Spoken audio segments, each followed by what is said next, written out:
I didn't actually want to start that way. I had like this, you know how it is, every time you're about to do something, you have this whole idea in your mind, you plan, and then when you get there, all of a sudden it just turns upside down. So the energy in the room shifted, so it kind of led in that direction. I was actually going to take it from a much softer route upwards. But what I needed to do was I needed to get the mind out of the way. So with the drumming, you get into the drumming, and what happens is this switches off, these switch on, this turns on. So what we were doing right now is just bonding with what is known as, you see in this, well, semicircle really, but ideally I would have liked it to be one big circle. Because within a circle, we're listening to one another, we're hearing one another, we're playing and looking at one another, we're sharing each other's energy. And the energy that we're creating now is, you know, it's a little bit more fun, but it's just to let go, let loose, whatever you carried in your day. Boop. Just enjoy playing the drums. So yeah, I did. I came from a very long background in. I was the original team member of the Drum Cafe back in 1997 when we started corporate team building. We originally took Arthur Hall's idea of group drumming events, which was started in Hawaii in the Americas, and they started doing group drumming. And my boss Warren at the time, he said, "No man, let's take this to corporates. Let's take this to corporates." And it became a worldwide phenomenon. We started for the first 3 years where when I came together, I was 17 when I started. I had no idea how to play a drum. I was actually terrible. I remember playing like this. Really hard and with no finesse. But there was a lot of passion involved when I started playing. And we started doing corporates, and more corporates booked us more and more. And after a while, after about 3-4 years, what happened was it just started like steamrolling. Where we had like 65 functions in a month. It was hardly even sleeping. I was just going out and doing gigs. I was loving it because at the end of the function, everyone was like this.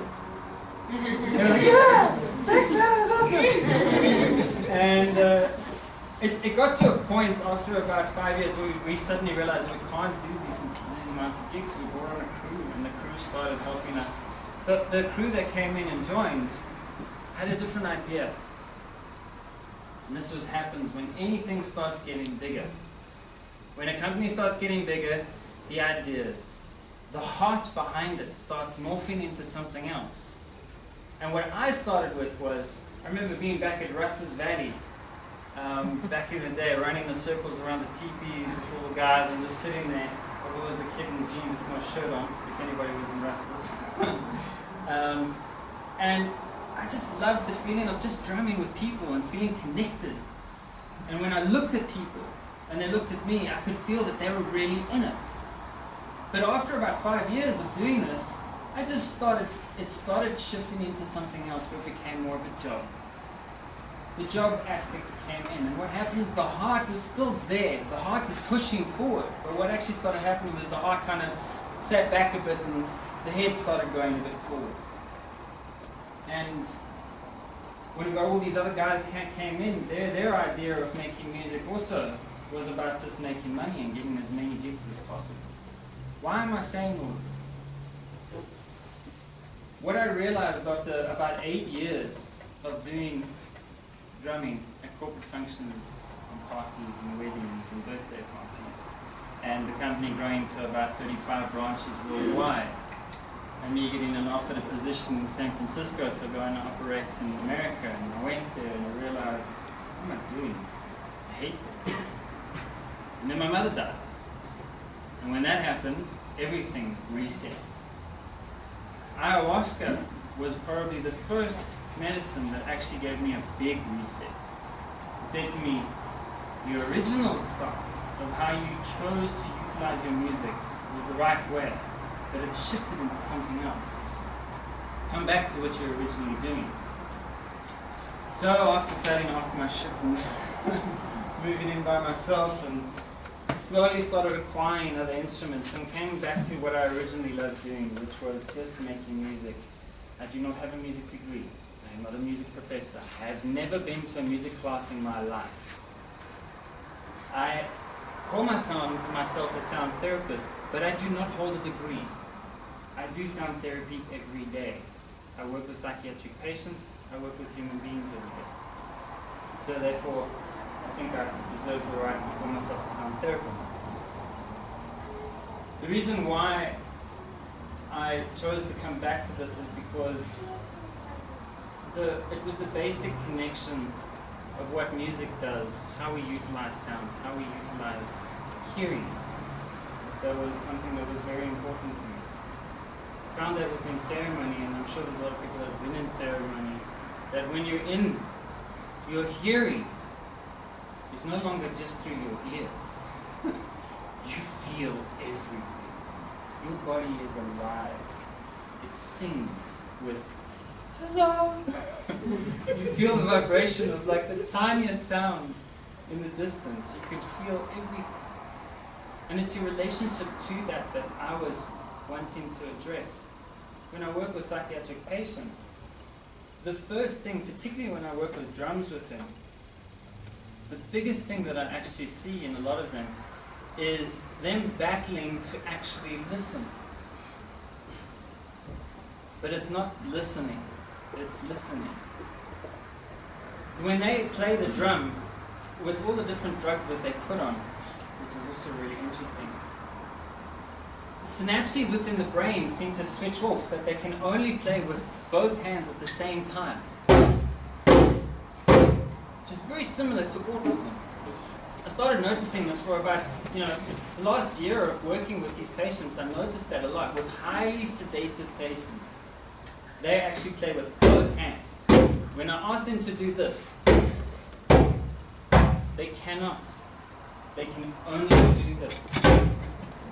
So I started introducing range of exercises. Crisscrossing.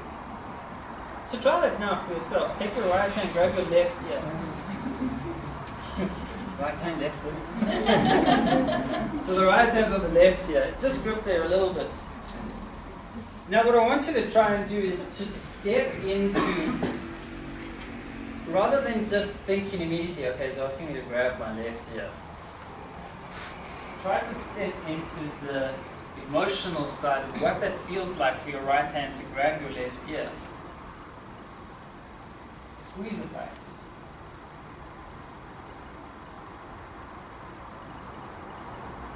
Without using your left hand yet, take your right hand back to your right ear. Hold on to your right. There's a very subtle difference. If you're really aware of it, there's a very subtle difference. When you hold on to the right, it might feel a little bit more comfortable. Go back to the left. It feels odd. Why? Because it's on the opposite side of your body, of course, and you have to reach over.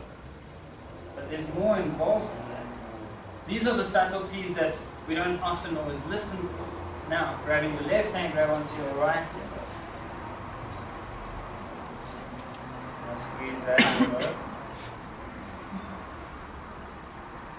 Hold it there for a moment.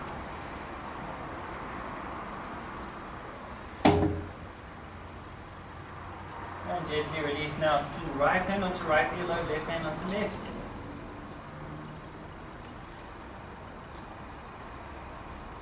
Is your awareness up that you can feel those subtleties and shifts? Take the tops of your fingers now, place them on top of the head. Place your feet flat onto the floor, lean back into your chair. And this time the feet are nice and flat onto the floor, leaning comfortably onto the backrest. Close the eyes. Connect with the breathing. And if you've ever seen a magnet placed with metal shavings on a piece of paper, notice the shape with your arms on top of your brain, which is a magnetic circulation that's happening.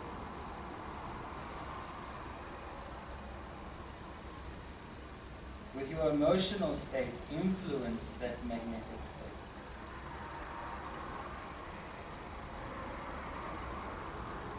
Slowly release your hands down.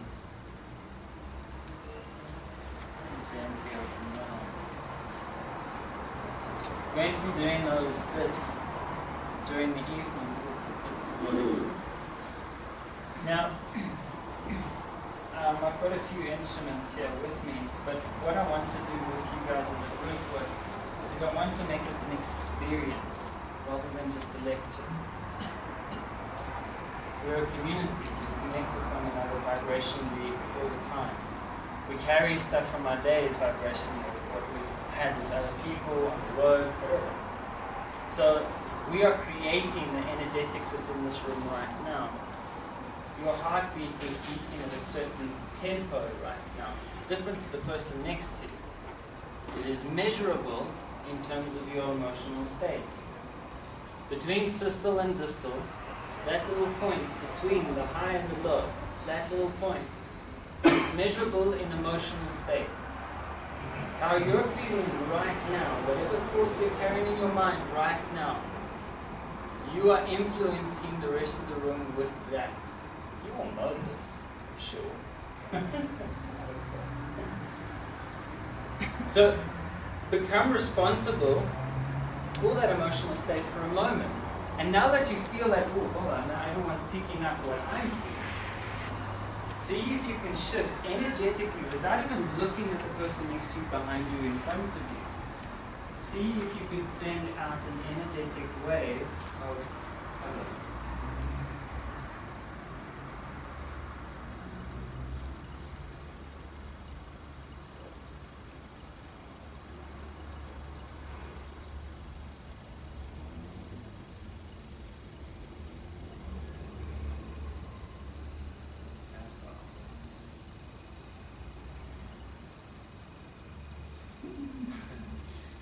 Me. In ceremony, that is the one thing that is so important. It's not in the words we use, it's in the energy behind the words that is so important.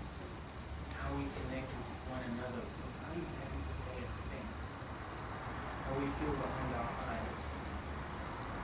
Meeting each other with that takes a lot of training. Thank you for your prayers. Grab your drums.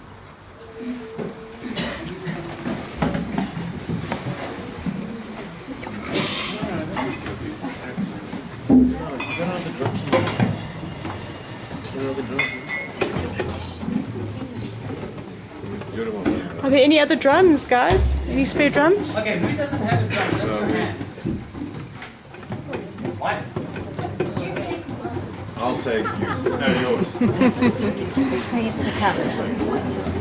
You succumbed. You wanted to use yours. Yeah, the shakers. You gave one away. If you don't want to drum, you want to tambourine, you want to donate your drum. Anybody? Free hand? Ah, there we go.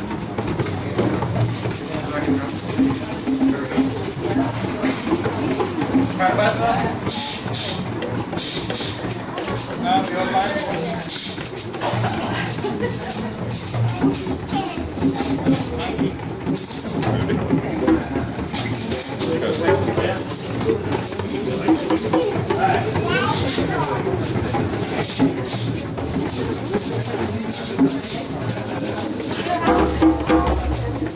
Okay, who in the room has been to a drum circle before? Lift your hand.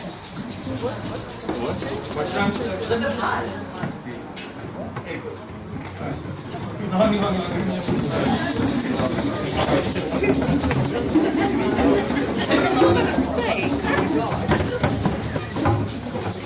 Take a moment to close your eyes. To close your eyes, and then what I'm going to do is I'm going to strike. Actually, I'm going to use the bass drum.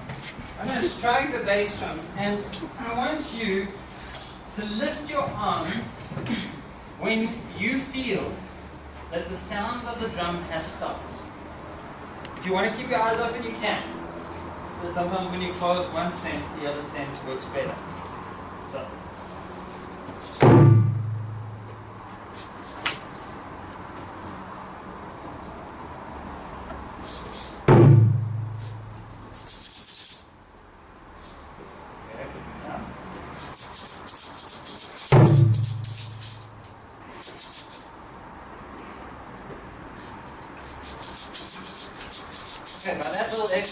there.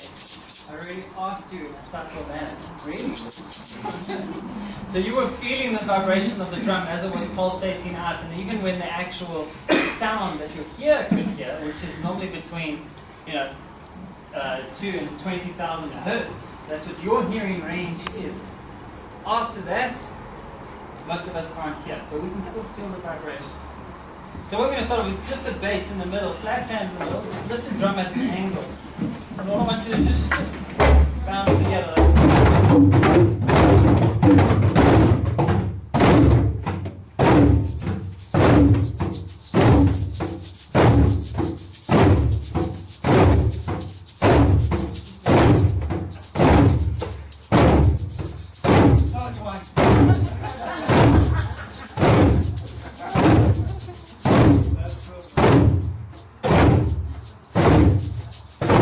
The notes. What hand have you chosen? If you're left-handed, you're probably playing with your left hand. If you're right-handed, you're probably playing with your right hand. This is the essence of duality that comes in. You have preference that steps in. Okay, other hand.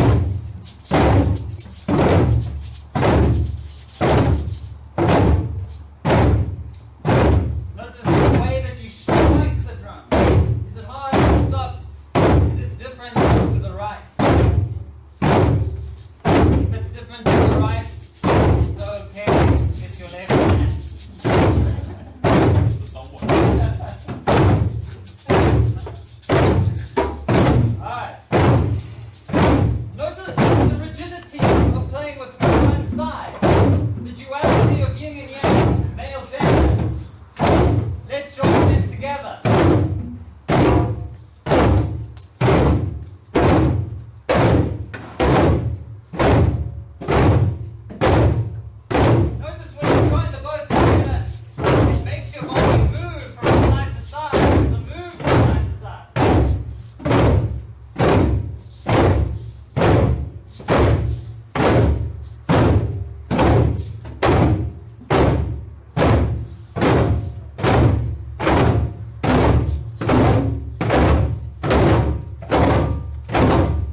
the drums down. Leave that.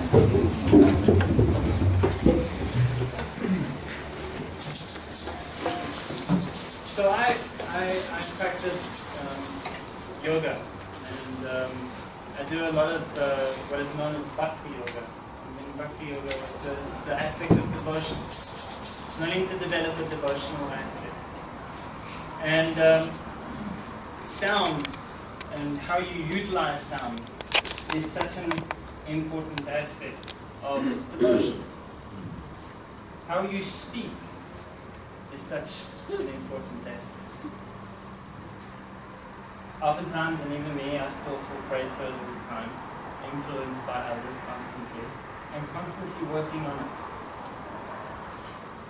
One of the things that I was trying to demonstrate here is how you approach things. How you attack something, like an instrument. How do you attack it? An instrument, for instance, when you're new to something, it's always, okay, well, it's a drum. So you hit it, you strike it. And that can also happen whenever there's a new situation that happens in our lives, whenever we're learning something new or when we meet someone new, there's always a habit that we do. Each one of us has a unique way. Some of us are very bold and very confident and, hi, how are you doing? Nice to meet you. Some of us are like, hey. Cool. Others are maybe a little bit more like checking out the scenery for a while before we even say hello. What does this mean? It's nothing. It's just how we are as human beings, but it's being confident with that aspect of your nature. So how do you utilize or understand your own vibration? Because at the end of the day, as a community, how we share and interact with one another in our vibration is so important. If we are vibrating in a nervous manner, it is immediately picked up.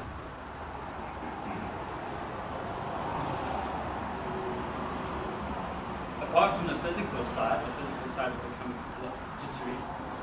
But there's also when someone is speaking, and they might be saying something that might be a little bit false, but you don't know it's false, but they're saying it that they think that you don't know.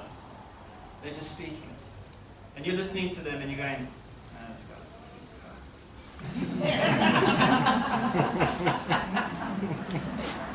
You're listening to them and like there's an internal intuition that's kicking off, but there's that hippie side of you that steps in and goes, be compassionate, be kind, listen to them, smile. It's your brother, it's your sister. There's that aspect that comes forward and you're like, yeah man. You give that energetic greeting. And there's that whole play that goes on. Now, if you've ever noticed when you're talking to someone, do they ever do this to you? When they're speaking to you, they go, or when you're talking to them, and their eyes are wandering. They're going from the bottom, or they quickly glance at their phone, or they look behind, or someone else comes to talk to them and they look at them. What is going on? You're not really listening to me. When we're speaking or when we're trying to convey something towards other people, you can always tell when people are not listening to you. Fidgeting. Fidgeting. Now you're all aware of it, so you're like, It's amazing what awareness does. When you suddenly discover awareness on something, then you try and influence your behavior. So you're constantly in this positive, negative, positive duality pool. When actually, in fact, you actually just need to be who you are. If you're a person, and I love Nathan for this one, because I remember when I first met Nathan, so I'm using an example now. And I was talking today, he's a very, hey bro, I'm like this, people don't like it, fuck it. You know, it's really nice when you just settle into your own vibration, and if you know that you're drifting, even when you're talking, and you're drifting in your own language, to take a moment to stop and notice what happens when you keep quiet. Have you ever spoken to someone and when you're rambling on for a while and you can see they're fidgeting and looking around and you just suddenly stop mid-sentence? try and notice if they've actually been listening to you, and I guarantee you most of the time they won't even know what you said. How many people raise your hands? Does this happen to you? This is true. So the work that I'm doing is called musical mindfulness, and in musical mindfulness we address these things, utilizing drumming. What drumming does is when we work within a group doing the drumming helps to remove that ego side. It doesn't work all the time, but it's there to try and get people to bond within a musical level. Once we have that musical connection, then we can start connecting with the person on that level. We will actually start to ask them to address those areas of awareness. How many of you have taken ayahuasca or San Pedro or any plant medicine, and after you've done the ceremony, there's been a lesson? Lift your hands. How many of you work with that lesson without taking any ayahuasca after? Taking medicine and listening to what vibration comes to you, because there are entities and energies that are supporting you, and listening to them, hearing what they have to say, and allowing that work to slowly come in is so important. It's hard. I know, I'm still working on stuff. But I'm joking a little bit now, coming back to what it is to listen. And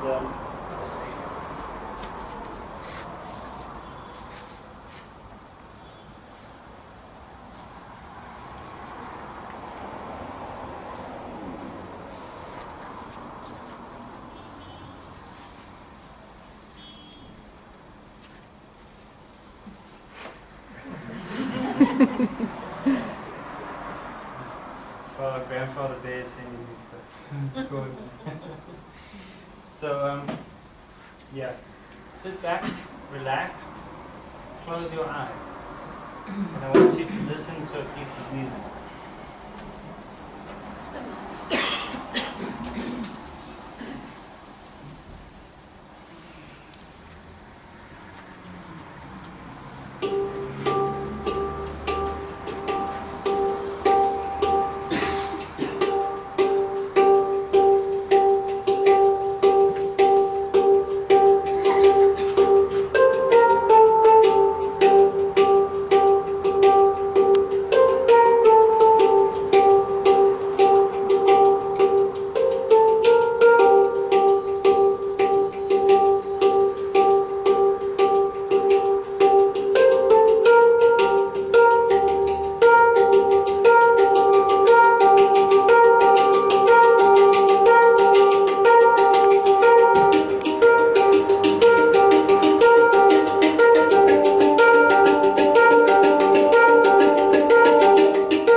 these are called hungs.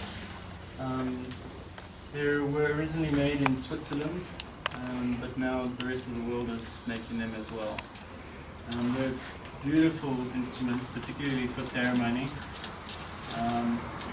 So if you want to opt out from a CD, get one of these. Beautiful.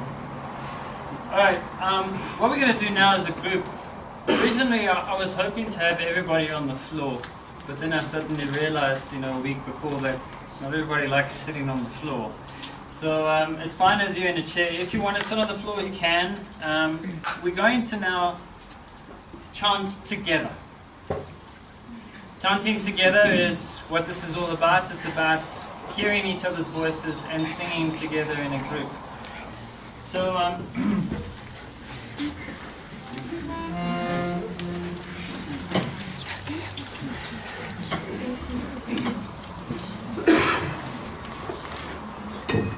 I also teach what is known as Nada Yoga. So Nada Yoga means sound in yoga practices. In the actual body, we have what is known as the 7 chakras in the physical body. There's more. And our connection to these actual chakras is what is important. A lot of people get very stuck on the idea of just connecting with the chakras themselves, but the chakra points have other connections throughout the body. In Chinese medicine, we call them meridians. In Ayurvedic practices, these are called nadis. So there's nadis that run throughout the body. And what we're going to be doing now is we're going to be doing, normally when I do a nada practice, I do what is known as bija mantras. So bija mantras are the seed syllable sounds of each of the chakras. My favorite would be yum, yummy, because yum is the heart. Y-A-M.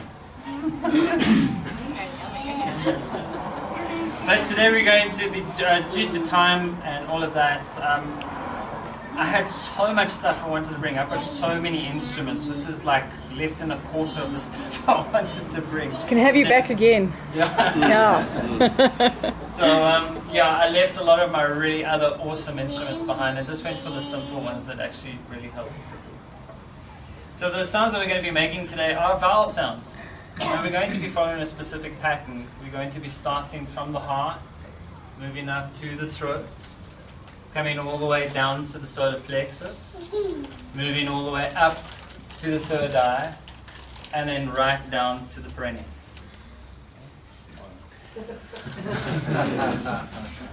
Ladies. Okay, yeah, no. So without getting in, I could go into extreme detail about all these things, but again, this is an experience. So rather just feel what it feels like to do these things. So the sounds are, starting from the heart, going to be doing the sound ah, A-H. Ah. Aha. Then we're going to move up to the throat. E-H.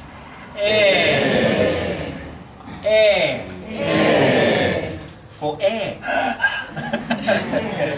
So air. Okay. Then we're going to come down to the solar plexus. OH.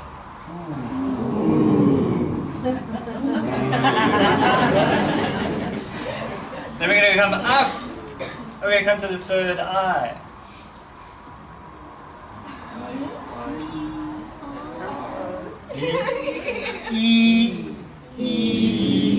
So not that's on the bijas. Okay, this is we're doing E. These are vowels. E. Okay. Then we're gonna come down all the way down. So we're skipping one. We're only doing 6. We're skipping one. There's a reason, but I'm not gonna go into it. So right down here, down there. Ooh, you. But rather than, because it is your lower selves. So really feel it coming out. Ooh. All right.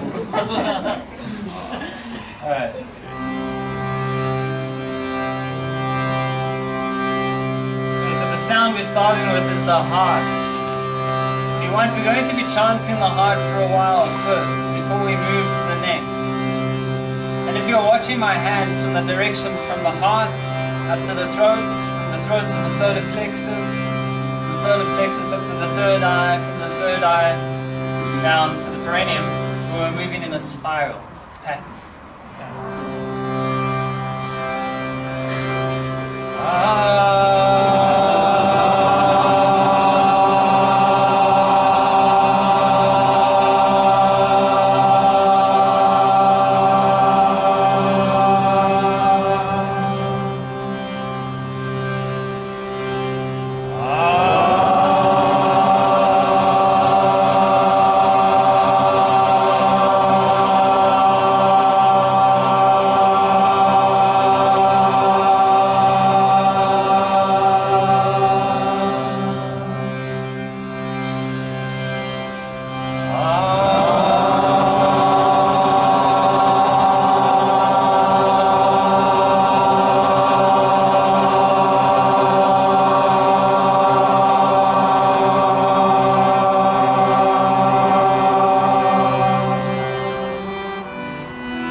How do you feel? Tuned. Quiet. Easy. Which direction? Clean.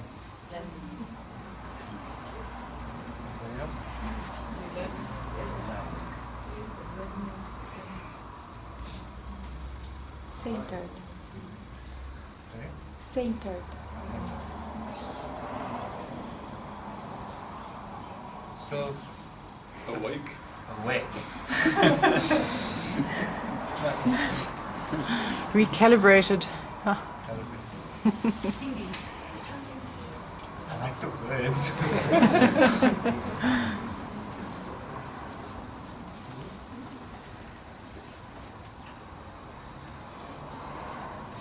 I think oftentimes there's a lot of other therapists in this room.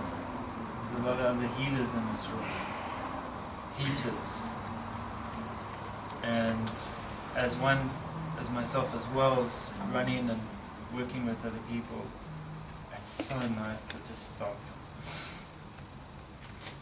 and really to listen to your own voice. Your voice is in perfect resonance for healing your body. If you feel that your voice is not awesome, I don't believe you.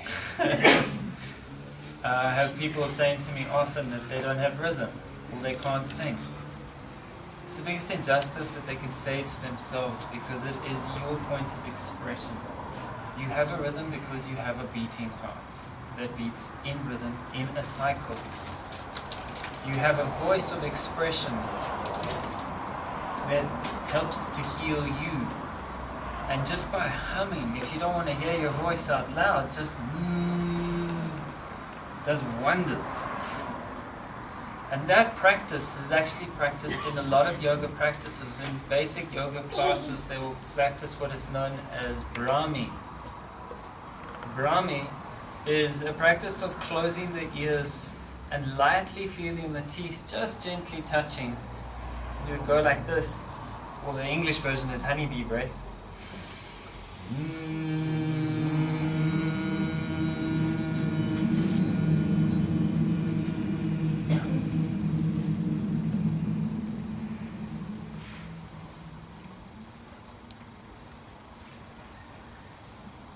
Doing that, you will only hear yourself. And the first thing that you do, and also this happens often within yoga classes as well, when we do Brahmi, the minimum you do is 5 rounds. And you do it to the length of your breath. I would not suggest doing this in ceremony though. And I'll give you a reason why. Because your brain and your whole skull cavity has sinuses in it. There's lots of little sinus cavities in them. And with Brahmi, with humming like that, humming in general is really nice. You can do it in ceremony, but when you block the ears, everything just flies up. And it will fly up, and I'm just saying a word of caution around that. Sound is very powerful, and how you utilize it is also being responsible about it. So knowing when you might fly away. that you know you don't need to fly away. So blocking the ears, when you hear yourself, recognize how you feel. This will immediately tell you how you feel about your own voice and about your own physical body. The moment you block your ears and you hum, there will be a story behind in your mind that will unfold, or a feeling and emotion that will unfold. And it's that feeling and emotion, that thought process that's going on in the background that is key to understanding how you see yourself and how you share your energy with others.